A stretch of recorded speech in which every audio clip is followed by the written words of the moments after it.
The Red Cross joining local officials and first responders today to raise awareness about the need for blood amid the ongoing fight against sickle cell disease. It's also part of the Red Cross's Sickle Cell Initiative, which runs through December 2027 and looks to increase the number of black blood donors.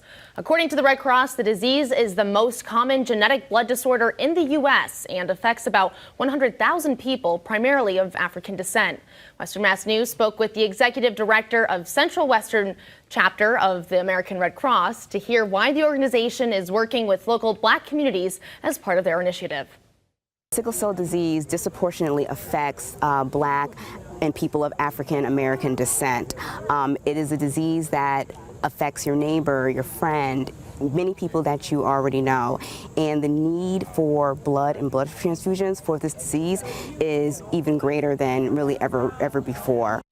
According to the Red Cross, only 1 in 3 African American blood donors match people with sickle cell disease.